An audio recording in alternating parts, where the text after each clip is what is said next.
ಎಲ್ಲರಿಗೂ ನಮಸ್ಕಾರ. ಲಿಟರರಿ ಗುರು ಕಾರ್ಯಕ್ರಮಕ್ಕೆ ತಮ್ಮೆಲ್ಲರಿಗೂ ಪ್ರೀತಿಯ ಸ್ವಾಗತ. ಈ ದಿನ ನಮ್ಮೊಂದಿಗಿದ್ದಾರೆ ಕವಿ, ಪ್ರಾಧ್ಯಾಪಕ, ಚಿಂತಕ, ಕರ್ನಾಟಕ ಸಾಹಿತ್ಯ ಅಕಾಡೆಮಿಯ ಅಧ್ಯಕ್ಷರಾದ ಡಾಕ್ಟರ್ BV ವಸಂತಕುಮಾರ್ ಅವರು.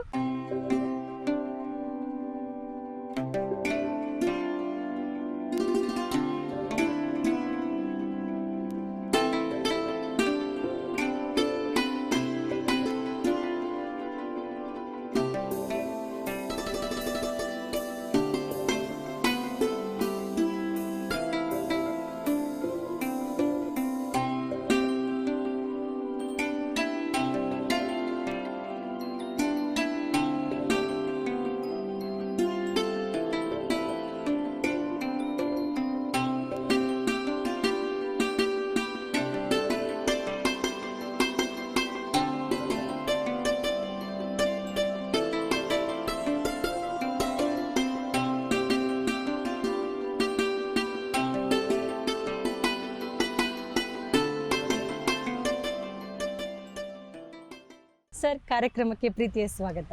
ನಮಸ್ಕಾರ ಛಾಯಾ ಭಗವತಿ ಅವರು. ನಮಸ್ಕಾರ. ಲಿಟರರಿ ಗುರು ಕಾರ್ಯಕ್ರಮದ ನಮ್ಮ ಸಹೃದಯಿ ವೀಕ್ಷಕರಿಗೆ ನಿಮ್ಮ ಬಾಲ್ಯಕಾಲ, ಬದುಕು, ಇದ್ರ ಬಗ್ಗೆ ಒಂದಷ್ಟು ವಿಷಯಗಳನ್ನ ಹಂಚಿಕೊಳ್ಬೇಕಾಗಿ ವಿನಂತಿ ಸರ್. ನಮ್ಮ ನನ್ನ ಬಾಲ್ಯ ಆರಂಭ ಆಗಿದ್ದೇ ಹಳ್ಳಿಯಿಂದ. ನಾನು ಹಿಂದಿನ ಶಿವಮೊಗ್ಗ ಜಿಲ್ಲೆ, ಈಗಿನ ದಾವಣಗೆರೆ ಜಿಲ್ಲೆ, ಚನ್ನಗಿರಿ ತಾಲೂಕಿನ ತಿಪ್ಪಗೊಂಡನಹಳ್ಳಿಯಲ್ಲಿ ಹುಟ್ಟಿದವನು. ನನ್ನ ಹಳ್ಳಿಗೆ ಬಸ್ ಇರಲಿಲ್ಲ, ಆ ಥರದ ಒಂದು ಹಳ್ಳಿ. ಆದರೆ ಸಾಂಸ್ಕೃತಿಕ ಅತ್ಯಂತ ಶ್ರೀಮಂತ ಹಳ್ಳಿ. ಅಲ್ಲಿನ ಜನ, ಅಲ್ಲಿನ ಸ್ವಭಾವ, ಅಲ್ಲಿನ ಬದುಕು. ಆದರೆ ನನಗೆ ಬಾಲ್ಯ ಕೊಟ್ಟ ಜೀವನಾನುಭವ ಮತ್ತು ತಿಳುವಳಿಕೆ ಅದು ಇವತ್ತಿಗೂ ಕೂಡ ಅತ್ಯಂತ ಮುಖ್ಯವಾದದ್ದು ಮತ್ತು ದೊಡ್ಡದು ಅಂತ ಅನಿಸುತ್ತೆ. ಅದರಲ್ಲಿ ಮುಖ್ಯವಾಗಿ ನನ್ನ ಅಜ್ಜಿ, ನನ್ನ ತಂದೆಯ ತಾಯಿ. ಅಜ್ಜಿ ನನಗೆ ಹೇಳ್ತಾ ಇದ್ದ ಎರಡು ಮಾತುಗಳು ಇವತ್ತು ನನಗೆ ಇದಾಗುತ್ತೆ. ಒಂದು, ಕಂಡರ ಮನೆ ಕಟ್ಟೆ ಕಾಯ್ಬೇಡ, ಸರೀಕರ ಎದೆ ಮೇಲೆ ನಡಿಯಂಗೆ ಬದುಕು. ಏನೂ ಓದಿರಲಿಲ್ಲ. ಸೊ ಈ ಜೀವನಾನುಭವ ಅನ್ನೋದು ನನ್ನನ್ನು ಇಲ್ಲಿವರೆಗೂ ಕರ್ಕೊಂಡು ಬಂದಿದೆ. ಅದರಲ್ಲಿ ನಮ್ಮ ತಂದೆ B ವೀರಭದ್ರಪ್ಪ ಅಂತೇಳಿ ಸಾಗರದ LB ಕಾಲೇಜಲ್ಲಿ ಪ್ರೊಫೆಸರ್ ಆಗಿದ್ದರು. ಅನಿವಾರ್ಯ ಕಾರಣಕ್ಕೆ ಅನಾರೋಗ್ಯದಿಂದ ಅವರು ಉದ್ಯೋಗ ಕಳ್ಕೊಂಡ್ರು, ಕೃಷಿಗೆ ಬಂದರು. ನನ್ನ ಮನೆಯಲ್ಲಿ ನನಗೆ ಸಾಹಿತ್ಯದ ಬಹುಮುಖ್ಯವಾದ ಗುರು ತಂದೆಯೇ ಆಗಿದ್ದರು ಅಂತ B ವೀರಭದ್ರಪ್ಪನವರು. ಅವರು ಪಂಪ ಪದ ಪ್ರಪಂಚ ಅಂತ 2 ಪಂಪ ಭಾರತದ ಮೇಲೆ 56 ಸಂಶೋಧನಾ ಲೇಖನಗಳು ಬರೆದಿದ್ದಾರೆ. ಆಮೇಲೆ ಜೋಗೇರ ಹುಡುಗಿ ಅನ್ನೋ ಕಾದಂಬರಿ ಪ್ರಕಟ ಆಗಿದೆ. ಆಮೇಲೆ ಅವ್ರದ್ದು 3 ನಾಟಕಗಳು, ಪಂಪ ಭಾರತವನ್ನು ಆಧರಿಸಿ ದುರ್ಯೋಧನನ್ ಅನ್ನೋ ನಾಟಕ, ಶರಣು ಶರಣಾರ್ಥಿ ಅನ್ನೋ ನಾಟಕ, ಆಮೇಲೆ ಸತ್ಯವತಿಯನ್ನು ಆಧಾರವಿಟ್ಕೊಂಡು ಬರೆದಿರುವ ಗುಪ್ತಗಾಮಿನಿ ಅನ್ನೋ ನಾಟಕ, ಮತ್ತು ಅನೇಕ ಕವಿತೆಗಳನ್ನು ಸಮಗ್ರ ಸಂಕಲನ ಬಂದಿದೆ. ಹಾಗಾಗಿ ನನ್ನ ಸಾಹಿತ್ಯದ ಮೊದಲ ಬೇರು ನಮ್ಮಪ್ಪ, ನಿಮ್ಮ ಬರವಣಿಗೆ, ಆಮೇಲೆ ಅಮ್ಮ. ಒಟ್ಟಾರೆ ಬದುಕಿನ ಎಲ್ಲ ಮಗ್ಗುಲುಗಳನ್ನು ನೀವು ಎಲ್ಲರಿಗೂ ಆ ಒಂದು ಹಿನ್ನೆಲೆಯ ನೋಟ ಬಹಳಷ್ಟು ಪ್ರಚೋದನೆಯನ್ನು, ಪ್ರೇರಣೆಯನ್ನು ಕೊಡುವಂಥದ್ದೇ. ನೀವು ಹೇಳಿದ ಹಾಗೆ ಅಷ್ಟೆಲ್ಲ ಸಾಹಿತ್ಯ ಕೃತಿಗಳನ್ನು ಆಗಿನ ಘಟ್ಟದಲ್ಲಿಯೇ ರಚಿಸಿರುವಂಥ ತಂದೆಯವರಿಂದ ಖಂಡಿತ ಪ್ರಭಾವಕ್ಕೊಳಗಾಗಿರೋದು ಬಹಳ ಸಂತೋಷದ ಸಂಗತಿ ಸರ್. ನೀವು ಪ್ರಾಧ್ಯಾಪಕ ವೃತ್ತಿಗೆ ಬಂದ ಬಗ್ಗೆ ಮತ್ತು ನಿಮ್ಮ ವಿದ್ಯಾರ್ಥಿಗಳೊಂದಿಗಿನ ಒಡನಾಟ ಹೇಗಿತ್ತು? ಬಹಳ ಮುಖ್ಯವಾಗಿ ನನಗೆ ಮೇಸ್ಟ್ರ್ ಆದಮೇಲೆ ಒಬ್ಬ ಮೇಸ್ಟ್ರ್ ಆಗಬೇಕು ಅಂತಲೇ ಆಸೆ ಇತ್ತು. ನನ್ನ ಜೀವನದ ಭಾಳ ಮುಖ್ಯವಾದ ಗುರಿನೇ ಮೇಸ್ಟ್ರ್ ಆಗೋದು ಅಂತ. ಮತ್ತು ಭಾಳ ಸಾರ್ಥಕದ ಕ್ಷಣಗಳು ಯಾವುದು ಅಂದರೆ ನನ್ನ ವಿದ್ಯಾರ್ಥಿಗಳ ಜೊತೆಗೆ ನಾನು ಕಳೆದಿರುವ ಕ್ಷಣಗಳೇ. ಅದಕ್ಕೆ ಕಾರಣ ಯಾರು ಅಂದರೆ ನಮ್ಮಮ್ಮ, ತಾಯಿ ಕಾಂತಮ್ಮ ಅಂತ ನನ್ನ ತಾಯಿ ಹೆಸರು. ಅವರು ಟೈಲರಿಂಗ್ ಮಾಡ್ತಾಯಿದ್ರು. ಟೈಲರಿಂಗ್ ಮಾಡ್ತಾ ಅವರು 150 ರೂಪಾಯಿ ಬರೋ ತಿಂಗಳ ಸಂಬಳದಲ್ಲಿ ನಮ್ಮನ್ನು ಓದಿಸ್ತಿದ್ರು. ಆದರೆ ಅವರು ತೋರಿಸಿದ ಪ್ರೀತಿ ಇದೆಯಲ್ಲ, ಅದು ನನಗೇನನ್ಸಿದೆ ಅಂದರೆ ಒಬ್ಬ ಮೇಸ್ಟ್ರ್ ಆಗೋರಿಗೆ ಮುಖ್ಯವಾಗಿರಬೇಕಾದದ್ದು ಪ್ರೀತಿ ಮತ್ತು ತಾಯ್ತನ ಅಂತ. ಹಾಗಾಗಿ ಪ್ರೀತಿ ಮತ್ತು ತಾಯ್ತನವನ್ನು ನಾನು ಅಮ್ಮನಿಂದ ಪಡ್ಕೊಂಡು ಮೇಸ್ಟ್ರ್ ಕೆಲಸ ವೃತ್ತಿ ಮಾಡಿದೆ. ನಮ್ಮ ತಂದೆ ಕೂಡ ಲೆಕ್ಚರ್ ಆಗಿದ್ದವರು. ಅವ್ರದ್ದು ಭಾವನಾತ್ಮಕ ಬದುಕಿಗಿಂತ ಬೌದ್ಧಿಕ ಬದುಕು ಜಾಸ್ತಿ ಅಪ್ಪಂದು, ಅಮ್ಮಂದು ಪ್ರೀತಿ ಜಾಸ್ತಿ. ಹಾಗಾಗಿ ಮೇಷ್ಟ್ರು ಇವೆರಡೂ ಸೇರಿಕೊಂಡ್ವು.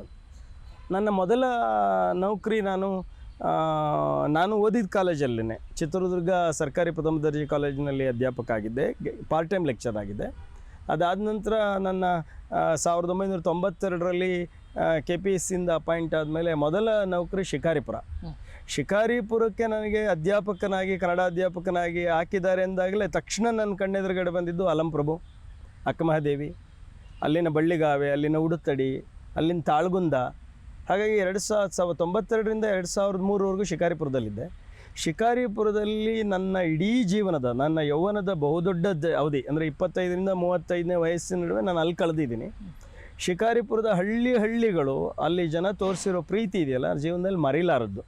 ಅಂದರೆ ಅಧ್ಯಾಪಕ ಕೇವಲ 4 ಗೋಡೆಗಳ ನಡುವೆ 10ರಿಂದ 5 ಗಂಟೆ ಅಧ್ಯಾಪಕ ಅಲ್ಲ, ಅವನು ಅಲ್ಲಿನೂ ಅಧ್ಯಾಪಕನೂ ಹೌದು, ಲೋಕದ ಜನರ ಜೊತೆಗೂ ಅಧ್ಯಾಪಕ ಹೌದು ಅನ್ನೋದನ್ನ ಕಲಿಸಿದ್ದು ಶಿಕಾರಿಪುರ. ಬದುಕಿನ ತರಗತಿಯಲ್ಲಿ ಪ್ರಾಧ್ಯಾಪಕನೊಬ್ಬ ದೊಡ್ಡ ಖಂಡಿತ ಆ ಹಳ್ಳಿಗಳಿಗೆ ಹೋದಾಗ ಅಲ್ಲಿನ ಜನರು ತೋರಿಸಿದ ಪ್ರೀತಿ, ವಿಶ್ವಾಸ, ಅಂದರೆ ಅಧ್ಯಾಪಕನಿಗೆ ಸಮಾಜದಲ್ಲಿ ತುಂಬ ದೊಡ್ಡ ಗೌರವ ಇದೆ ಅನ್ನೋದರ ಅನುಭವ ಆಗಿದೆ. ಈ ಪ್ರಾಧ್ಯಾಪಕ ವೃತ್ತಿಯ ಜೊತೆಗೆ ನಿಮ್ಮ ಬದುಕನ್ನು ರೂಪಿಸಿದ ವಿಚಾರಗಳು ಯಾವುವು ಸರ್?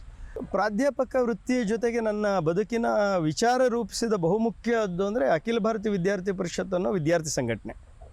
ನಾನು 2nd PUC ಓದುವಾಗ ಒಂದು ಚಳುವಳಿ ಜೊತೆಗೆ ನನ್ನ ಬದುಕು ಪ್ರಾರಂಭ ಆಯಿತು. ಆಗ ನನ್ನ ಗೆಳೆಯ ರವಿಕುಮಾರ್, ಈಗ MLC ಆಗಿದ್ದಾರೆ, ಅವರು ನಾನು ಒಟ್ಟಿಗೆ ಕ್ಲಾಸ್ಮೇಟ್ಸ್. ನಾವು ವಾಲ್ ರೈಟಿಂಗ್ ಮಾಡ್ತಾಯಿದ್ವಿ ಚಿತ್ರದುರ್ಗದ ಒಂದು ಗೋಡೆ ಮೇಲೆ ಮಧ್ಯರಾತ್ರಿ. ಆ ಸಮಯದಲ್ಲಿ ನಾನೊಂದು ಕೆಳಗಡೆ ನಿಂತ್ಕೊಂಡು ನಾನು ಘೋಷಣೆ ಹೇಳಿದೆ, ಮೇಲೆ ಬರಿತಾ ಇದ್ದರು. ಅದೇನು ಅಂದರೆ, ಜಾತಿ ಬಿಡಿ, ಮತ ಬಿಡಿ, ಮಾನವತೆಗೆ ಜೀವ ಕೊಡಿ. ಸೊ ಇದ್ರೆ ಒಂದು ವಿದ್ಯಾರ್ಥಿ ಪರಿಷತ್ ಅಂತ ಒಂದು ಸ್ಟೂಡೆಂಟ್ ಆರ್ಗನೈಸೇಷನ್ನು ವ್ಯಕ್ತಿ ನಿರ್ಮಾಣದ ಮೂಲಕ ರಾಷ್ಟ್ರವನ್ನು ಪುನರ್ನಿರ್ಮಾಣ ಮಾಡ್ಬೋದು ಅನ್ನುವಂಥ ಒಂದು ಬಹಳ ಮುಖ್ಯವಾದಂಥ ಸಿದ್ಧಾಂತವನ್ನು ಕೊಡ್ತು. ಜೊತೆಗೆ ಜ್ಞಾನ, ಶೀಲ, ಏಕತೆ ಇವುಗಳ ಮೂಲಕ ಒಂದು ವೈಚಾರಿಕತೆಯನ್ನು ಬೆಳೆಸ್ಕೊಳ್ಳೋದನ್ನು ಕೊಡ್ತು. ಹಾಗಾಗಿ ನನ್ನ ವೈಚಾರಿಕತೆಯನ್ನು ರೂಪಿಸಿದ ಬಹುಮುಖ್ಯವಾದ ಸಂಘಟನೆ ಅಖಿಲ ಭಾರತೀಯ ವಿದ್ಯಾರ್ಥಿ ಪರಿಷತ್ತು, ಆಮೇಲೆ ರಾಷ್ಟ್ರೀಯ ಸ್ವಯಂ ಸೇವಕ ಸಂಘ. ಅದಾದ ನಂತರದಲ್ಲಿ ವಿದ್ಯಾರ್ಥಿಯಾಗಿ ನಾನು NSSನ ಅಧಿಕಾರಿಯಾಗಿ, ಅಧ್ಯಾಪಕನಾಗಿ, ವಿದ್ಯಾರ್ಥಿಯಾಗಿ NSSನ ಅಧಿಕಾರಿಯಾಗಿ ಸೇವೆ ಅನ್ನೋದು ಬಹುದೊಡ್ಡ ವಿಚಾರ. ಈ ವಿಚಾರವಾದದಲ್ಲಿ ಏನಾಗಿದೆ, 2 ಥರ, ಒಂದು ಹೇಳುವುದು, ಇನ್ನೊಂದು ಮಾಡುವುದು. ನಾನೇನು ತಿಳ್ಕೊಂಡಿದ್ದೀನಿ ಅಂದರೆ, ಹೇಳಿದ್ದನ್ನು ಮಾಡುವುದೇ ವಿಚಾರವಾದ ಅಂತ. ಹಾಗಾಗಿ ನಮ್ಮ ವಿಚಾರವಾದ ರಾಷ್ಟ್ರ ನಿರ್ಮಾಣ ಅಂತೀವಿ, ಅದು ಬರೀ ಬರೆಯೋದಕ್ಕೆ ಓದೋದಕ್ಕಿರೋದಲ್ಲ, ಕೆಲಸ ಮಾಡೋದಕ್ಕೆ. ಹಾಗಾಗಿ ನಾನೊಂದು 8 ವರ್ಷ NSSನ ಕಾರ್ಯಕ್ರಮಾಧಿಕಾರಿಯಾಗಿ ಕೆಲಸ ಮಾಡಿದೆ, ಹಳ್ಳಿಗಳ ನಡುವೆ ಕೆಲಸ ಮಾಡಿದೆ. ಭಾಳ ಮುಖ್ಯವಾಗಿ ಇದ್ರ ಹೇಗಿದೆ ನಮ್ಮ ಸಮಾಜ ಅಂದರೆ, ಶಿಕಾರಿಪುರ ತಾಲೂಕಿನ ಒಂದು ಹಳ್ಳಿ, ಅತ್ಯಂತ ಬಡತನದ ಒಬ್ಬ ಅಜ್ಜ, ಸಕ್ರಾ ನಾಯ್ಕ್ ಅಂತ. ಆ ಸಕ್ರಾ ನಾಯ್ಕ್ ಅನ್ನೋ ಅಜ್ಜ ನಮ್ಮ NSSನ ಸಂಜೆ ಕಾರ್ಯಕ್ರಮದೊತ್ತಿಗೆ ನನ್ನ ನುಡುಕೊಂಡು ಒಂದು ಮುಷ್ಟಿ ಕಡಲೆ ತಗೊಂಡು ಬರೋರು. ಬಾಯಿ ಹತ್ರ ಬಂದರೆ ಸೇಂದಿ ಕುಡ್ದಿರೋರು, ಬಾಯಿ ತುಂಬ ವಾಸನೆ, ಆದರೆ ಬಾಯಿ ತುಂಬ ವಾಸನೆ ಇತ್ತು, ಹೃದಯ ತುಂಬ ಪ್ರೀತಿ ಇತ್ತು. ಇದು ವಿಚಾರ. ಇದರ ಆಧಾರದ ಮೇಲೆ ನಾವು ಸಮಾಜದಲ್ಲಿ ಕೆಲಸ ಮಾಡಬೇಕು ಅನ್ನೋದನ್ನು ಸಂಘಟನೆ, ಸಾಹಿತ್ಯ ಎರಡೂ ನನಗೆ ಕಲಿಸಿದೆ. ಅದರಲ್ಲೂ ವಿಚಾರದ ಭಾಳ ಸಾಹಿತ್ಯದ ನೆಲೆಯಿಂದ ನಾನು ಪಡೆದಿರೋ ವೈಚಾರಿಕತೆ ಅಂದರೆ ವಚನ ಚಳುವಳಿ ಮತ್ತು ಬಸವಾದಿ ಶಿವಶರಣರಿಂದ ಪಡೆದಿರುವಂಥದ್ದು ಜಾಸ್ತಿ. ಈ ವಚನ ಪರಂಪರೆಯ ಪೂರ್ತಿ ಅವಲೋಕನದಲ್ಲಿ ನೀವು ತುಂಬ ಸಮರ್ಥವಾಗಿ ಆಳವಾದ ಅಧ್ಯಯನವನ್ನು ನಡೆಸಿರುವಂಥವ್ರು ವಚನದ ಚಳವಳಿಗಳ ಮೇಲೆ ಮತ್ತು ವಚನ ಸಾಹಿತ್ಯದ ಮೇಲೂ ಕೂಡ. ವಚನ ಸಾಹಿತ್ಯ ಜಗತ್ತಿನಲ್ಲೇ ಒಂದು ವಿಶಿಷ್ಟವಾದ ಸಾಹಿತ್ಯ. ಅದು ಕನ್ನಡ ನಾಡು ಅದನ್ನು ಮಾಡಿದೆ ಅನ್ನೋದೇ ಒಂದು ವಿಸ್ಮಯದ ಸಂಗತಿ. ಏತಕ್ಕಾಗಿ ಅಂತೇಳಿದ್ರೆ, ನಾವಾಗಲೇ ನೀವು ಕೇಳಿರೋ ಒಂದು ಪ್ರಶ್ನೆ, ಸಾಹಿತ್ಯ ಆಗಲಿ ಅಥವಾ ವಿಚಾರ ಆಗಲಿ ಬದುಕಿಗಾಗಿರೋದು. ಅದನ್ನು ಬಹಳ ಮುಖ್ಯವಾಗಿ ಪ್ರತಿಪಾದನೆ ಮಾಡಿ ಬದುಕಿದವರು ವಚನಕಾರರು. ಹಾಗಾಗಿ ನಡೆನುಡಿ ಸಿದ್ಧಾಂತ ಅಂತ ಕರೀತಾರೆ. ಆಮೇಲೆ ಇವತ್ತು ಯಾವುದನ್ನು ನಾವು ಕೀಳು ಮೇಲು ಮಹಿಳಾ ಸ್ವಾತಂತ್ರ್ಯ ಇತ್ಯಾದಿ ಏನು ನಾವು ಮಾತಾಡ್ತಾ ಇದ್ದೀವಿ, ಅದೆಲ್ಲದಕ್ಕೂ ಉತ್ತರ ಅಲ್ಲಿದೆ. ದೇವರ ದಾಸಿಮಯ್ಯ ಅಥವಾ ಜೇಡರ ದಾಸಿಮಯ್ಯ ಮೊದಲ ವಚನಕಾರ. ಅವರ ಬಹಳ ಮುಖ್ಯವಾದ ಒಂದು ಸಾಲ ಏನಂದರೆ, ಕೀಳು ಮಾದರ ಚೆನ್ನ, ಕೀಳು ಓಹಿಲಯ್ಯ, ಕೀಳು ಉದ್ಭಟಯ್ಯ, ಕೀಳಿಂಗಲ್ಲದೆ ಹಯನು ಕರೆಯದು ಕಾಣ ರಾಮನಾಥ ಅಂತ. ಆದರೆ ಒಂದು ಹಸುವಿಗೆ ಹಾಲು ಕೆಳಗಡೆ ಕೆಚ್ಚಲಲ್ಲಿ ಬರುತ್ತೆ ಹೊರತು ಕೊಂಬಿನಲ್ಲಿ ಬರಲ್ಲ. ಆದರೆ ನಿನ್ನ ಅಹಂಕಾರದಿಂದ ನೀನು ಉದ್ಧಾರ ಆಗಲ್ಲ, ಈಶತ್ವದಿಂದ ದಾಸತ್ವದಿಂದ ನಿನ್ನ ಬದುಕು ಬೆಳೆಯುತ್ತೆ ಅನ್ನೋದು ಬಸವಣ್ಣವ್ರ ಮೇಲೂ ಪ್ರಭಾವ ಆಯಿತು. ಹಾಗಾಗಿ ವಚನ ಸಾಹಿತ್ಯ ಬಹಳ ಮುಖ್ಯವಾದಂಥ ಕನ್ನಡ ಸಾಹಿತ್ಯಕ್ಕೂ ನನ್ನ ಬದುಕಿಗೂ ಒಟ್ಟು ಜಗತ್ತಿನ ಸಂದರ್ಭದಲ್ಲಿ ಮುಖ್ಯವಾದ ಸಾಹಿತ್ಯ. ಹಾಗಾಗಿ ರಾಘವಾಂಕ ಜನ ಬಾಳಲಿ ಎಂದು ಕಾವ್ಯ ಬರೀತೇನೆ ಅಂತ ಬರೆದಿದ್ದು. ಸಾಹಿತ್ಯದ ವಿದ್ಯಾರ್ಥಿಯಾಗಿ, ಸಾಹಿತ್ಯದ ಮೇಷ್ಟ್ರಾಗಿ, ಸಾಹಿತ್ಯ ಲೋಕವನ್ನು ನೀವು ತುಂಬ ಹತ್ತಿರದಿಂದ ಕಂಡವರು ಮತ್ತು ಅದನ್ನು ಜೀವಿಸಿದವರು. ಅದು ಪ್ರಭಾವಿಸಿದ ಬಗೆ ಅಥವಾ ನಿಮ್ಮ ಬದುಕನ್ನು ರೂಪಿಸಿದ ರೀತಿ? ಸಾಹಿತ್ಯ ಅಂದ ತಕ್ಷಣವೇ ನನಗೆ ಮೊದಲು ನೆನಪಾಗೋದು, ನಾನೊಬ್ಬ ಬರಹಗಾರನಾಗಬೇಕು ಅಂತ ಆದವನಲ್ಲ. ಆದರೆ ನಾನು ಮೊದಲು ಬರವಣಿಗೆ ಮಾಡಿದ್ದು SSLCಯಲ್ಲಿದ್ದಾಗ, ಗೊತ್ತಿಲ್ಲ. ಆದರೆ ಬರೆದಿದ್ದು ಯಾಕೆ ಅಂತೇಳಿದರೆ, ಒಂದು ನಮ್ಮ ತಂದೆ ಮನೆ ವಾತಾವರಣ, ಅಪ್ಪನ ಪ್ರಭಾವ ಇತ್ಯಾದಿ ಇತ್ತು. ಹಾಗಾಗಿ ನಮ್ಮೂರಿನಲ್ಲಿ ಅಂತರ್ಘಟ್ಟಮ್ಮ ನಮ್ಮ ಜಾತ್ರೆ ಆಗುತ್ತೆ. ಅಂತರ್ಘಟ್ಟಮ್ಮನ ಜಾತ್ರೆ ಸಂದರ್ಭದಲ್ಲಿ ಎತ್ತಿನ ಬಂಡಿಗಳು ಹೋಗುತ್ತೆ, ಅದಕ್ಕೆ ಕಮಾನ್ ಕಟ್ಟಿರ್ತಾರೆ, ಪಾನಕದ ಬಂಡಿ ಇರುತ್ತೆ, ಅಲಂಕಾರ ಮಾಡ್ಕೊಂಡು ಹೋಗ್ತಾರೆ. ಎಲ್ಲ ಬೇರೆ ಬೇರೆ ಊರುಗಳಲ್ಲಿ ಹೋಗಿರೋ ಜನ ಬಂದಲ್ಲಿ ವಾಸ ಬರ್ತಾರೆ ಅವತ್ತಿನ ದಿನ. ಒಂದು ರೀತಿ ಅದೇ ಒಂದು ಕಾವ್ಯ, ಆ ಹಬ್ಬನೇ ಒಂದು ಕಾವ್ಯ, ಅದೇ ಒಂದು ಸಣ್ಣ ಕತೆ, ಅದೇ ಒಂದು ಕಾದಂಬರಿ. ಅದು ನನ್ನ ಬಾಲ್ಯದಲ್ಲಿ ಪ್ರಭಾವ ಬೀರಿದ್ದು. ಹಾಗಾಗಿ ಅಂತರ್ಘಟ್ಟಮ್ಮನ ಬಗ್ಗೆ ಬರೆದಿದ್ದು. ಆಮೇಲೆ ವಿದ್ಯಾರ್ಥಿಯಾಗಿದ್ದಾಗ ಕವಿತೆಗಳು ನನಗೆ ವಿಶೇಷವಾದ ಆಸಕ್ತಿ ಕ್ಷೇತ್ರ. ಹಾಗೆ ಬೆಟ್ಟದ ಮುಡಿಗೆ ಹೂವು ಅಂತ ಒಂದು ಕವನ ಸಂಕಲನ ಬಂತು. ಇತ್ತೀಚೆಗೆ ಅನೇಕ ಕವಿತೆಗಳಿದ್ದಾವೆ, ಅದನ್ನು ಮತ್ತೆ ಸಂಕಲನ ತರಲಿಕ್ಕೆ ಹೋಗಿಲ್ಲ. ಆದರೆ ಸಣ್ಣ ಕಥೆಗಳನ್ನು ಅಲ್ಲೊಮ್ಮೆ ಇಲ್ಲೊಮ್ಮೆ ಬರೆದರೂ ಸಂಕಲನ ತರುವಂಥ ಸಾಹಸ ಮಾಡಿಲ್ಲ. ಸೃಜನಶೀಲ ಸಾಹಿತ್ಯಕ್ಕಿಂತ ಹೆಚ್ಚಾಗಿ ಶಾಸ್ತ್ರ ಸಾಹಿತ್ಯದ ಕಡೆಗೆ ಮತ್ತು ವೈಚಾರಿಕ ಸಾಹಿತ್ಯದ ಕಡೆಗೆ ಒಲವು ಜಾಸ್ತಿ ಆಗಿದ್ದರಿಂದ ನನ್ನ ಬರವಣಿಗೆ ಬೇರೆ ಇತ್ತು. ಬಹಳ ಮುಖ್ಯವಾಗಿ ಇವತ್ತು ನನಗನ್ಸೋದು, ನಾನೊಬ್ಬ ಬರಹಗಾರ ಅನ್ನೋದಕ್ಕಿಂತ ಹೆಚ್ಚಾಗಿ ನಾನೊಬ್ಬ ಮೇಷ್ಟ್ರು. ಮತ್ತು ಮೇಷ್ಟ್ರ ಜೊತೆಗೆ ನಾನು ಮಾಡಿದ ಆಲೋಚನೆಗಳು, ಅನುಭವಿಸಿದ ಅನುಭವಗಳನ್ನು ಬರಹದಲ್ಲಿ ದಾಖಲು ಮಾಡಿದ್ದೀನಿ. ಅದರಲ್ಲಿ ಚೇತನ ಚಿತ್ತಾರ, ಒಲುಮೆಯ ಕುಲುಮೆಯಲ್ಲಿ, ದೇವರ ದಾಸಿಮಯ್ಯ ಮತ್ತು ಅನಂತತೆ, ಆಮೇಲೆ ಶಿಕಾರಿಪುರ ತಾಲೂಕಿನ ಸಾಂಸ್ಕೃತಿಕ ಸಂಕತನ ಅನ್ನೋದು ನನ್ನ ಮೈನರ್ ಪ್ರಾಜೆಕ್ಟಿನ ಥೀಸಿಸು, ಶಾಸನಗಳು ನನ್ನ ವಿಶೇಷ ಆಸಕ್ತಿ ಕ್ಷೇತ್ರ. ಹೀಗೆ ಸಾಹಿತ್ಯನ ನಾನು ಬರೆದಿಲ್ಲ, ಸಾಹಿತ್ಯ ನನ್ನನ್ನು ಬರೆದಿದೆ. ಈಗ ಸಾಹಿತ್ಯ ಅಕಾಡೆಮಿಯ ಅಂಗಳಕ್ಕೆ ಬರೋಣ. ಕಳೆದ 1.5 ವರ್ಷಗಳಿಂದ ಸಾಹಿತ್ಯ ಅಕಾಡೆಮಿಯ ಚುಕ್ಕಾಣಿಯನ್ನು ಹಿಡಿದಿದ್ದೀರಿ ತಾವು. ಅದರ ಕಾರ್ಯಕ್ರಮಗಳು, ಮುಂದಿನ ನಿಮ್ಮ ಕನಸುಗಳು, ಯೋಜನೆಗಳು, ಅವುಗಳ ಬಗ್ಗೆ ಒಂದಷ್ಟು.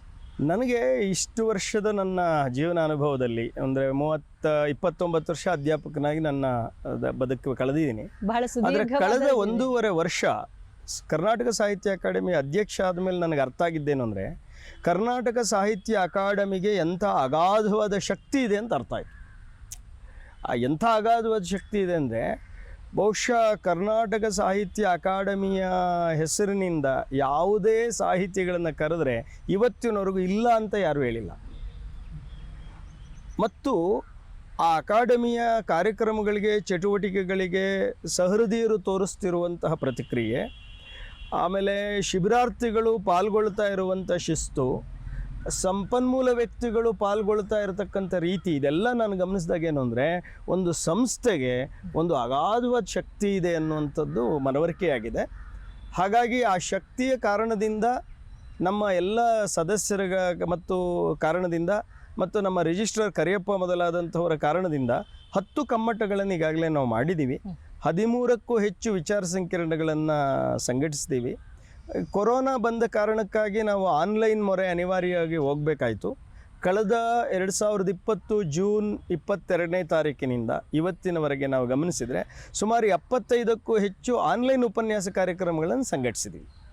ಅಂದರೆ ಕರ್ನಾಟಕದಲ್ಲಿ ಪ್ರತಿಭಾ ಸಂಪತ್ತು ಅಗಾಧವಾಗಿದೆ. ಅದರಲ್ಲೂ ಹದಿಹರಿಯಕ್ಕೆ ಸಾಹಿತ್ಯ ಸುಧೆ ಕಾರ್ಯಕ್ರಮವನ್ನು ಕಾಲೇಜುಗಳಲ್ಲಿ ಸಂಘಟಿಸುವಾಗ ವಿದ್ಯಾರ್ಥಿ ಕವಿಗೋಷ್ಠಿಗಳನ್ನು ಮಾಡಿದ್ವಿ. ಆ ವಿದ್ಯಾರ್ಥಿ ಕವಿಗೋಷ್ಠಿಗಳಿಂದ ನನಗೆ ಅರ್ಥ ಆಗಿದ್ದೇನು ಅಂದರೆ, ತುಂಬ ಜನ ಹೇಳ್ತಾರೆ ಕನ್ನಡ ಕಳೆದೋಗುತ್ತೆ, ದುರ್ಬಲ ಆಗಿದೆ. ಇಲ್ಲ, ಹಿಂದಿನ 20ನೇ ಶತಮಾನಕ್ಕನ್ನು ಮೀರಿಸುವ ಕನ್ನಡ ಸಾಹಿತಿಗಳು ಮುಂದೆ ಬರ್ತಾರೆ. ಈ ವಿಶ್ವಾಸನ ಕರ್ನಾಟಕ ಸಾಹಿತ್ಯ ಅಕಾಡೆಮಿ ಕೊಟ್ಟಿದೆ. ಈ ಸಾಹಿತ್ಯ ಅಕಾಡೆಮಿಯ ಮುಂದಿನ ಯೋಜನೆಗಳು ಏನು ಸರ್? ಕರ್ನಾಟಕ ಸಾಹಿತ್ಯ ಅಕಾಡೆಮಿಯ ಅನೇಕ ಯೋಜನೆಗಳು ರೂಪಿಸಿದ್ದೀವಿ. ಉದಾಹರಣೆಗೆ ಪ್ರಕಟಣೆ ಯೋಜನೆಗಳು, ಕಾರ್ಯಕ್ರಮಗಳನ್ನು ಮಾಡಿದ ಜೊತೆಗೆ ಈಗಾಗಲೇ ಬರವಣಿಗೆ ನಡೀತಾ ಇದೆ. ಉದಾಹರಣೆಗೆ ದೇಸಿ ದರ್ಶನ ಮಾಲೆ ಪುಸ್ತಕ ಮಲ್ಲೇಪುರಂ ಜಿ ವೆಂಕಟೇಶ್ ಅವರ ಸಂಪಾದಕತ್ವದಲ್ಲಿ ನಡೀತಾ ಇದೆ.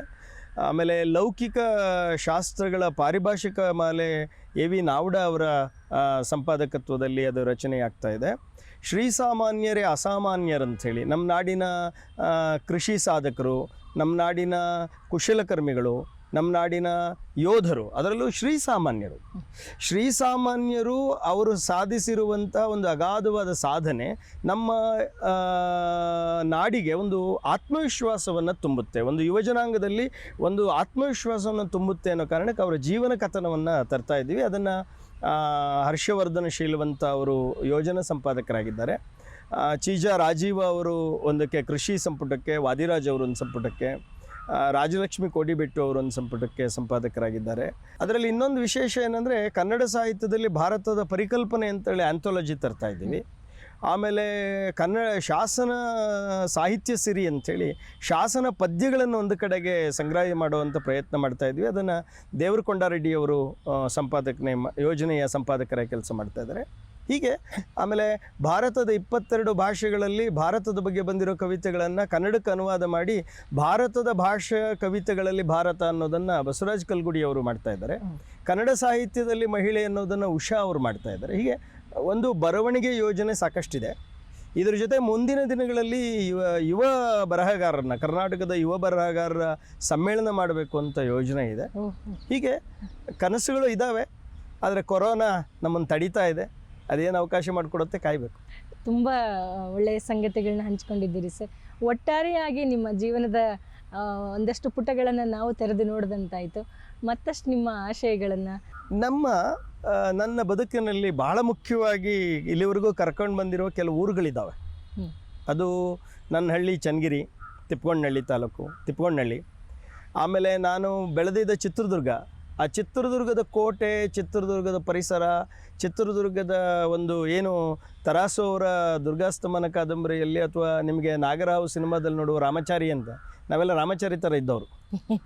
ರಾಮಚಾರಿ ಥರ ಇದ್ದವರನ್ನು ಕನ್ನಡ ಸಾಹಿತ್ಯ ಸಂಸ್ಕೃತಿಯಲ್ಲಿ ಕರ್ಕೊಂಬಂದು ನಾನು ಬುರ್ಜನಟ್ಟಿ, ಚಿತ್ರದುರ್ಗದಲ್ಲಿ ಬುರ್ಜನಟ್ಟಿ ಹುಡುಗ. ಅಂದರೆ ನಾನು ಏನನ್ನು ಹೇಳೋದಕ್ಕೆ ಪ್ರಯತ್ನ ಮಾಡ್ತಾ ಇದ್ದೀನಿ ಅಂದರೆ, ಒಂದು ಪುಸ್ತಕ ಮತ್ತು ಒಂದು ಬದುಕು ಹೇಗೆ ಪ್ರಭಾವಿಸಬಹುದೋ, ಒಂದು ಊರು ಮತ್ತು ಆ ಊರಿನ ನಾಗರಿಕತೆ, ಸಂಸ್ಕೃತಿಗಳು ಕೂಡ ವ್ಯಕ್ತಿತ್ವದ ಮೇಲೆ ಅಗಾಧವಾದ ಪ್ರಭಾವ ಬೀರ್ತವೆ. ಆ ರೀತಿ ಶಿಕಾರಿಪುರ ಇರ್ಬೋದು, ಹಾಸನ ಜಿಲ್ಲೆ ಕೊಣನೂರು ಇರಬಹುದು, ಚಿಕ್ಕಮಗಳೂರು ಜಿಲ್ಲೆ ಕಡೂರಲ್ಲಿ ಒಂದು ಸ್ವಲ್ಪ ದಿನ ಕೆಲಸ ಮಾಡಿದೆ, ಅಲ್ಲಿ ಮೈಸೂರು, ಮಂಡ್ಯ. ಸೊ ಒಂದೊಂದು ಊರುಗಳ ಆ ಜನಜೀವನ ಮತ್ತು ಆ ವಿದ್ಯಾರ್ಥಿಗಳ ಪ್ರೀತಿ ಮತ್ತು ಈ ಸಾಹಿತ್ಯ ಶಕ್ತಿಯನ್ನು ಕೊಟ್ಟಿದೆ. ಈ ನೀರು, ನೆಲ, ನಾಡು, ನುಡಿ ಎಲ್ಲವೂ ನಿಮ್ಮನ್ನು ಒಂದಲ್ಲ ಒಂದು ರೀತಿಯಲ್ಲಿ ಖಂಡಿತ. ಯಾಕೆಂದರೆ ಇವತ್ತು ತುಂಬ ಜನ ನಮ್ಮಲ್ಲಿ ವಿಚಾರವಂತರು, ಸಾಹಿತ್ಯದಲ್ಲಿ ವೈಚಾರಿಕತೆಯನ್ನು ಮಾತಾಡೋರು ದೇಶ ಅಂದರೆ ಜನ, ಜನ ಅಂದರೆ ದೇಶ ಅಂತ ಯೋಚನೆ ಮಾಡ್ತಾ ಇದ್ದಾರೆ. ಅದು ತಪ್ಪದು. ದೇಶ ಅಂದರೆ ಕೇವಲ ಜನ ಅಲ್ಲ, ದೇಶದಲ್ಲಿ ಜನರು ಒಂದು ಭಾಗ. ಅದು ದೇಶ ಅಂದ್ರೇನು? ಮೊದಲು ನೆಲ, ಎರಡನೇದು ನೀರು, ಮೂರನೇದು ಅರಣ್ಯ, ನಾಲ್ಕನೇದು ಭಾಷೆ, ಐದನೇದು ಜನ. ಇದನ್ನು ನಾವು ಕೆಲವು ಸಾರಿ ಏನು ಹೇಳ್ತಾರೆ, ಈ ಜಮೀನ್, ಜಲ, ಜಂಗಲ್, ಜಾನುವಾರ್, ಜನ, ಈ ಪಂಚಜ ಅನ್ನೋ ಶಬ್ದವನ್ನು ರಾಷ್ಟ್ರೀಯ ಸ್ವಯಂ ಸೇವಕ ಸಂಘ ಬಳಸುತ್ತೆ. ಅದರಿಂದ ದೇಶ ಅಂದರೆ ಅದು ನೆಲ ಫಲವತ್ತವಾಗಿರಬೇಕು, ಅಲ್ಲಿ ನೀರು ಸಮೃದ್ಧವಾಗಿರಬೇಕು, ಅಲ್ಲಿನ ಪ್ರಕೃತಿ ಅತ್ಯಂತ ಆರೋಗ್ಯವಾಗಿ ಮತ್ತು ಸಮೃದ್ಧವಾಗಿರಬೇಕು, ಅಲ್ಲಿನ ಜಾನುವಾರುಗಳು ಒಂದು ಸಣ್ಣ ಕೀಟದಿಂದ ಹಿಡಿದು ನಮ್ಮ ತಾಯಿಯ ತಂದೆ ವರ್ಕೇರಪ್ಪ ಅಂತ, ಅವರು ಪ್ರತಿದಿನ ಬೆಳಗ್ಗೆ ಸ್ನಾನ ಆದಮೇಲೆ ಚಿತ್ರದುರ್ಗದಲ್ಲಿ ಅಲ್ಲಿ ನಮ್ಮ ಮನೆ ಎದುರುಗಡೆಗೆ ಗೋಪಾಲ ಸ್ವಾಮಿ ದೇವಸ್ಥಾನ ಅಂತಿತ್ತು. ಪ್ರತಿದಿನ ನಂಗೆ ಆಶ್ಚರ್ಯ ಆಯ್ತು. ಇವತ್ತು ನಾನು ಬಹುಶಃ 3ನೇ ವರ್ಷ 4ನೇ ವರ್ಷದ ಹುಡುಗ ಇದ್ದಾಗ ನೋಡಿ, ಆ ಸಕ್ಕರೆಯನ್ನು ತಗೊಂಡೋಗಿ ಇರುವೆ ಗೂಡಿಗೆ ಸುತ್ತಲೂ ಹಾಕೋರು. ಆದರೆ ಒಂದು ಇರುವೆ ಗೂಡಿಗೆ ಸುತ್ತ ಸಕ್ಕರೆ ಹಾಕಬೇಕು ಅನ್ನುವಂಥ ಮನಸ್ಸು, ಅಥವಾ ಹಳ್ಳಿನಲ್ಲಿ ಬುತ್ತಿ ಕಟ್ಕೊಂಡು ಹೋದಾಗ ಊಟ ಮಾಡೋದಕ್ಕಿಂತ ಮುಂಚೆ 4 ಕಡೆಗೆ ರೊಟ್ಟಿ ಚೂರನ್ನು ಹಾಕುವ ಮನಸ್ಸಿದೆಯಲ್ಲ, ಅದು ಈ ಸರ್ವೇ ಜನಾಃ ಸುಖಿನೋ ಭವಂತು ಇದು ವಿಚಾರ. ಮತ್ತು ಇದರಿಂದ ರೂಪುಗೊಳ್ಳುವ ರಾಷ್ಟ್ರ ಇದೆಯಲ್ಲ, ಅದು ಸಮೃದ್ಧವಾಗಿರುತ್ತೆ. ಆ ರಾಷ್ಟ್ರ ಕೇವಲ ಪೊಲಿಟಿಕಲ್ ರಾಷ್ಟ್ರ ಆಗಿರಲ್ಲ, ಅದು ಸ್ಟೇಟ್ ಆಗಿರಲ್ಲ, ಅದು ಹೋಲ್ ಯೂನಿವರ್ಸ್ ಆಗಿರುತ್ತೆ. ಅದಕ್ಕೆ ನಮ್ಮಲ್ಲಿ ಬೆಳಗಾಗಿ ನಾನೆದ್ದು ಯಾರ್ಯಾರ ನೆನೆಯಾಲಿ ಎಳ್ಳು ಜೀರಿಗೆ ಬೆಳೆಯುವಂಥ ಭೂಮಿ ತಾಯ ನೆನೆದೇನ ಅಂದರು. ಭಾರತ ನೆನೆದೆ ಅಥವಾ ಪಾಕಿಸ್ತಾನ ನೆನೆದೆ, ಅಮೆರಿಕ ನೆನೆದಲ್ಲ, ಭೂಮಿ ತಾಯಿ ನಮ್ಮ ಆದರ್ಶ. ಇದು ಸಾಹಿತ್ಯ ಕೊಡುವಂಥ ತಿಳುವಳಿಕೆ. ಸರ್, ಒಟ್ಟು ಸಾಹಿತ್ಯ ಪರಂಪರೆಯ ಬಗ್ಗೆ ಏನು ಹೇಳ್ತೀರಿ ಸರ್? ಈ ಸಾಹಿತ್ಯ ಪರಂಪರೆ ಅದು ಮನುಷ್ಯ ಯಾವಾಗ ಹುಟ್ಟಿದ್ನೋ, ಆ ಹುಟ್ಟುವಾಗ ಅವನು ಅನುಭವಿಸಿದ ಸಂಕಟ ಇದೆಯಲ್ಲ, ಆ ಮಗು ತಾಯಿ ಹೊಟ್ಟೆಯಿಂದ ಹೊರಗೆ ಬಂದ ತಕ್ಷಣವೇ ಒಂದು ಅಳುತ್ತೆ. ಆ ಅಳುನೇ ಬಹುಶಃ ನನಗನ್ಸುತ್ತೆ ಮೊದಲ ಸಾಹಿತ್ಯದ ಸಾಲು ಅಂತ. ಹಾಗಾಗಿ ವಾಲ್ಮೀಕಿ ನಿಮಗೆ ಅಲ್ಲಿ ಬರುವ ಅಳು ಇದೆಯಲ್ಲ, ಅದು ಶೋಕಂ ಶ್ಲೋಕಾಗಚ್ಚತಿ ಅಂತೇಳಿ ಬರುವಂಥ ಮಾತು. ಆದರೆ ಸಾಹಿತ್ಯ ಅನ್ನೋದು ಮನುಷ್ಯನ ಮನೋಲೋಕದ ಉತ್ಪನ್ನ. ಆ ಮನೋಲೋಕದಲ್ಲಿ ಬದುಕಬೇಕು ಅನ್ನೋ ಬಯಕೆ ಇದೆಯಲ್ಲ, ಮಗು ಯಾಕೆ ಅಳುತ್ತು ಅಂದರೆ ಉಸಿರು ತಗೋಬೇಕಾಗಿತ್ತು. ಆ ಉಸಿರು ತಗೋಬೇಕಾದ್ರೆ ಅದು ಬದುಕಬೇಕು ಅನ್ನುವಂಥ ಒಂದು ಹೋರಾಟ. ಅದು ಈ ಬದುಕಬೇಕು ಅನ್ನುವ ಹೋರಾಟದ ಕಾರಣದಿಂದಾಗಿ ಹುಟ್ಟಿಕೊಳ್ಳುವ ಭಾವನೆಗಳು ಮತ್ತು ಆ ಭಾವನೆಗಳನ್ನು ಭಾಷೆಯಲ್ಲಿ ಅಭಿವ್ಯಕ್ತಿಸಿದಾಗ ಸಾಹಿತ್ಯ ಅನ್ನುವಂಥದ್ದು ಬಂದಿದೆ. ಸಾಹಿತ್ಯ ಪರಂಪರೆ ಯಾಕೆ ನಮಗೆ ಅಗತ್ಯ ಅಂದರೆ, ಯೂಂಗ್ ಅಂತ ಒಬ್ಬ ಮನೋವಿಜ್ಞಾನಿ ಬರ್ತಾರೆ. ಆ ಯೂಂಗ್ ಮನೋವಿಜ್ಞಾನಿ ಪ್ರಕಾರ ಏನು ಅಂದರೆ, ನಮ್ಮ ಮನಸ್ಸು ಕೇವಲ ನಮ್ಮ ವಯಸ್ಸಿನ ಮಿತಿಯಲ್ಲಿರೋ ಮನಸ್ಸಲ್ಲ. ಅದು ಈ ಮನಸ್ಸು ಅನ್ನೋದು ಶತಮಾನಗಳ ಯುಗಾಂತರಗಳ ಒಂದು ಸುಪ್ತ ಪ್ರಜ್ಞೆಯಾಗಿ ನಮ್ಮೊಳಗಡೆ ಇರುತ್ತೆ. ಅದನ್ನು ಹೇಳ್ತಾ ಹೋಗ್ತದೆ. ಹಾಗಾಗಿ ಒಂದು ಸಾಹಿತ್ಯ ನನ್ನನ್ನು ಈ ದೇಹದ ಆಚೆಗೆ, ಮನಸ್ಸಿನ ಆಚೆಗೆ ಸಾರ್ವಕಾಲಿಕಗೊಳಿಸುವ ಮತ್ತು ಸರ್ವ ಪ್ರದೇಶಗೊಳಿಸುವ ಸಾಧನ ಆಗುತ್ತೆ.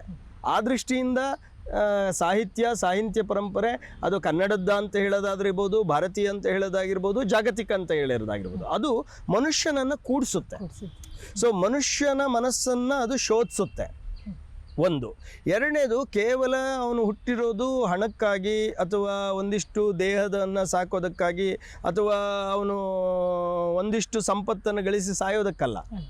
ಅವನಿಗೆ ಅದರ ಆಚೆಗೇನೋ ಗುರಿಗಳಿದ್ದಾವೆ ಅನ್ನೋದನ್ನು ಸಾಹಿತ್ಯ ಅದು ಹೇಳುತ್ತೆ. ಆ ಕಾರಣಕ್ಕಾಗಿ ಮನುಷ್ಯನಿಗೆ ಸಾಹಿತ್ಯ ಬೇಕು. ಅದರಲ್ಲೂ ಇವತ್ತು ನಾವು ಜಾಗತೀಕರಣದ ವೃತ್ತದಲ್ಲಿದ್ದೀವಿ. ಅಡಿಗರಂತಹ ಕವಿ ಬಹಳ ಹಿಂದೆ ಹೇಳಿದರು, ಕೂಳ ಕಾಳಗವೇ ಕೇಂದ್ರವಾಗಿದೆ ನರನ ಜೀವಿತಕ್ಕೆ, ಅನ್ನದ ಅನ್ಯಾಯದಲ್ಲಿ ನರತೆ ಪ್ರೀತಿ ಸಂಸ್ಕೃತಿ ಸುಟ್ಟು ದಿವದ ಬಯಕೆ. ನೀವು ಇದು ಗಮನಿಸಿ, ಇದು ಯಾವ ಕಾಲಕ್ಕೆ ಅನ್ವಯಿಸಬೇಕಾಗಲ್ಲ. ಇದು ಅದರಿಂದ ಸಾರ್ವಕಾಲಿಕವಾಗಿ ಕುವೆಂಪು ಇರ್ಬೋದು, ಬೇಂದ್ರೆ ಇರ್ಬೋದು, ಪುತಿನ ಇರ್ಬೋದು, ಅಡಿಗರು ಇರ್ಬೋದು, ಎಚ್.ಎಸ್. ವೆಂಕಟೇಶ ಮೂರ್ತಿ ಅವರು ಇರ್ಬೋದು, ಸಿದ್ಧಲಿಂಗಯ್ಯನವರು ಇರ್ಬೋದು, ದೇವನೂರು ಮಹಾದೇವ್ ಅವರು ಇರ್ಬೋದು, ವೈದೇಹಿ ಅವರು ಇರ್ಬೋದು. ಅಂದರೆ ಒಟ್ಟು ಕನ್ನಡದ ಮನಸ್ಸಿದೆಯಲ್ಲ, ಅದು ಏನು ಹೇಳ್ತಾ ಇದೆ ಅಂತೇಳಿದ್ರೆ, ಕನ್ನಡದ ಮೂಲಕ ಮನುಷ್ಯನನ್ನು ಹುಡುಕ್ತಾ ಇದೆ. ಸಂಸ್ಕೃತದ ಮೂಲಕ ಮನುಷ್ಯನನ್ನು ಹುಡುಕುತ್ತೆ, ಇಂಗ್ಲೀಷಿನ ಮೂಲಕ ಮನುಷ್ಯನನ್ನು ಹುಡುಕುತ್ತೆ. ಹಾಗಾಗಿ ಮನುಷ್ಯರು ಎಲ್ಲಿಯವರೆಗೆ ನಮಗೆ ಬೇಕಾಗಿರುತ್ತಾರೋ ಅಲ್ಲಿಯವರೆಗೆ ಸಾಹಿತ್ಯ ಬೇಕಾಗಿರುತ್ತೆ. ಇದನ್ನೇ ನಮ್ಮ ಭಾರತೀಯ ಪರಂಪರೆಯೂ ಧ್ವನಿಸ್ತದೆ. ಖಂಡಿತ. ಅಲ್ಲ, ಭಾರತೀಯ ಪರಂಪರೆ ಈ ಅಗಾಧತೆಯನ್ನು ಜಗತ್ತಿಗೆ ಕೊಟ್ಟಿದೆ. ಯಾಕೆಂದರೆ ಭಾರತ ತುಂಬ ಜನ ಇವತ್ತು ವಾದ ಮಾಡ್ತಾರೆ, ಭಾರತ ಅಂದರೆ ಸುಮ್ಮನೆ ಹೊಗಳ್ಕೊಳ್ತೀರಿ, ಅದರಲ್ಲಿ ಏನು ಮಹತ್ವ ಇದೆ ಅಂತ. ಭಾಳಷ್ಟು ಜನ ಭಾರತವನ್ನು ನಿಂದಿಸೋದೇ ವೈಚಾರಿಕತೆ ಅಂತ ಅನೇಕರು ಅಂದ್ಕೊಂಡಿದ್ದಾರೆ. ಇದನ್ನು ವಿವೇಕಾನಂದರು ಅವ್ರ ಸಾಹಿತ್ಯದಲ್ಲಿ ಬರೆದಿದ್ದಾರೆ. ಆದರೆ ನಾವೊಂದು ಗಮನಿಸಬೇಕು, ವಿವೇಕಾನಂದರು ಒಂದು ಲೇಖನ ಇದೆ, ಪ್ರಾಚ್ಯ ಮತ್ತು ಪಾಶ್ಚಾತ್ಯ ಅಂತ ಅವ್ರ ಲೇಖನ. ಆ ಲೇಖನದಲ್ಲಿ ಜಗತ್ತಿನ ನಾಗರಿಕತೆಗಳನ್ನು ಎರಡು ದೇಶಗಳು ರೂಪಿಸಿದ್ದಾವೆ. ಒಂದು ಗ್ರೀಕ್, ಇನ್ನೊಂದು ಭಾರತ. ಗ್ರೀಕು ಪಾಶ್ಚಾತ್ಯ ದೇಶಗಳನ್ನು ರೂಪಿಸಿದೆ. ಅವ್ರೇನು ಹೇಳ್ತಾರೆ, ಅವರು ಬ್ರಹ್ಮಾಂಡವನ್ನು ಶೋಧಿಸೋದಕ್ಕೆ ಹೊರಟರು, ಹೊರಗಡೆ ಹುಡುಕಿದ್ರು. ಹಾಗಾಗಿ ಅಲ್ಲಿ ವಿಜ್ಞಾನ ಮತ್ತು ತಂತ್ರಜ್ಞಾನ ಬಹಳ ಬೃಹದಾಕಾರವಾಗಿ ಬೆಳೆದಿದೆ. ನಮ್ಮಲ್ಲಿ ಏನು ಮಾಡಿದ್ರು, ಪಿಂಡಾಂಡವನ್ನು ಶೋಧಿಸೋದಕ್ಕೆ ಹೊರಟರು, ಒಳಗಡೆ ಏನಿದೆ ಅಂತ ಶೋಧಿಸೋಕೆ ಹೊರಟರು. ಆ ಒಳಗಡೆ ಏನಿದೆ ಅಂತ ಶೋಧಿಸಿದ್ರಿಂದ ಆ ಒಳಗೂ ಮತ್ತು ಹೊರಗೂ ಅನ್ನೋದು ಬೇರೆ ಬೇರೆ ಅಲ್ಲ. ತನ್ನನ್ನು ಅಳಿದು ಘನವ ನೋಡಲೇಕೆ ತಾನೇ ಘನವೆಂದರಿತರೆ ಸಾಲದೆ ಅನ್ನೋದರಿಂದ ಹಿಡಿದು ನಿಮಗೆ ಕುವೆಂಪು ಅವರು ಹೇಳುವ ಓನನ್ನ ಚೇತನ ಆಗು ನೀ ಅನಿಕೇತನ ಅನ್ನುವಂಥ ಪದ್ಯದವರೆಗೆ, ಅಥವಾ ಉಪನಿಷತ್ತಲ್ಲಿ ಹೋದರೆ ನೀವು ಪೂರ್ಣ ಮದಂ ಪೂರ್ಣಮಿದಂ ಅನ್ನುವಂಥ ಮಾತಾಗಲಿ, ಅಥವಾ ಅಲ್ಲಮನಲ್ಲಿ ಬರುವ ಬಯಲು ಬಯಲನ್ನು ಬಿತ್ತಿ ಬಯಲು ಬಯಲನ್ನೇ ಬೆಳೆದು ಅನ್ನೋ ವಚನ ಆಗಲಿ, ಇದನ್ನು ನೀವು ಗಮನಿಸ್ತಾ ಹೋದರೆ ಈ ಈ ಈ ಭಾರತ ಏನನ್ನು ಕೊಟ್ಟಿದೆ ಜಗತ್ತಿಗೆ ಅಂದರೆ ಅವಿನಾಶಿಯಾದ ಆತ್ಮದ ಕಲ್ಪನೆಯನ್ನು ಕೊಟ್ಟಿದೆ. ಅದು ಕೇವಲ ಕಲ್ಪನೆಯಲ್ಲ, ಅನುಭವ ಅದು. ಆದ್ದರಿಂದ ಭಾರತೀಯ ಪರಂಪರೆ ಜಗತ್ತಿನ ಸಂದರ್ಭದಲ್ಲಿ ಯಾಕೆ ಮುಖ್ಯ ಆಗುತ್ತೆ ಅಂದರೆ, ಜಗತ್ತಿನ ಪರಂಪರೆ ಯಾಕೆ ಮುಖ್ಯ ಆಗುತ್ತೆ ಅಂದರೆ ಅಲ್ಲಿ ಏನು ಹೇಳುತ್ತೆ, ಮೆಟೀರಿಯಲ್ ಮುಖ್ಯ ಅಂತ ಹೇಳುತ್ತೆ. ಇಲ್ಲೇನಾಗುತ್ತೆ, ಸ್ಪಿರಿಟ್ ಮುಖ್ಯ ಅಂತ ಆಗುತ್ತೆ. ಸ್ಪಿರಿಟ್ ಮುಖ್ಯ ಅಂದ ತಕ್ಷಣ ಮೆಟೀರಿಯಲ್ ಬೇಡ ಅಂತಲ್ಲ, ಹಾಲು ಬೇಡ ಅಂತಲ್ಲ, ಹಾಲಿನಿಂದನೇ ತುಪ್ಪ ಬರುತ್ತೆ, ತುಪ್ಪದಿಂದ ರುಚಿ ಇದೆ, ರುಚಿಯಿಂದ ಆನಂದ ಸಿಗುತ್ತೆ ಅಂತ. ಆದ್ದರಿಂದ ಭಾರತೀಯ ಪರಂಪರೆ ಮನೋಲೋಕದ ಒಳಗಡೆ ದೇವಲೋಕವನ್ನು ನಿರ್ಮಾಣ ಮಾಡಿದೆ. ಹಾಗಾಗಿ ದೇವಲೋಕ ಅದಕ್ಕೆಲ್ಲ ಹೊರಗಡೆ ಇಲ್ಲ. ಮನೋಲೋಕದಲ್ಲಿ ಇಲ್ಲದೆ ಇರುವ ಸತ್ಯ, ಮನೋಲೋಕದಲ್ಲಿ ಇಲ್ಲದೆ ಇರುವ ದೇವರು, ಮನೋಲೋಕದಲ್ಲಿ ಇಲ್ಲದೆ ಇರುವ ಆನಂದ ಬಹುಶಃ ಇನ್ನೆಲ್ಲೂ ಇಲ್ಲ ಅಂತ ಹೇಳಿದ್ದು ಭಾರತೀಯ ಜೀವನ. ಸರ್, ಇಲ್ಲಿಯವರೆಗೆ ಬಾಲ್ಯ, ಬದುಕು, ಸಾಹಿತ್ಯ ನಿಮ್ಮನ್ನು ಪ್ರಭಾವಿಸಿದ ಬಗೆ, ಸಾಹಿತ್ಯ ಲೋಕ, ಸಾಹಿತ್ಯ ಪರಂಪರೆ, ಒಟ್ಟಂತದಲ್ಲಿ ನಿಮ್ಮ ಚಟುವಟಿಕೆಗಳು, ಕನಸುಗಳು, ಆಶಯಗಳ ಬಗ್ಗೆ ತುಂಬ ಆತ್ಮೀಯವಾಗಿ ಹಂಚಿಕೊಂಡಿರಿ. ಹೃತ್ಪೂರ್ವಕ ಧನ್ಯವಾದಗಳು ಸರ್. ನಮಸ್ಕಾರ. ನಿಮಗೂ ಹಾರ್ದಿಕ ಧನ್ಯವಾದಗಳು ಮತ್ತು ಎಲ್ಲ ಸಹೃದಯರಿಗೂ ಕೂಡ ನಮಸ್ಕಾರ.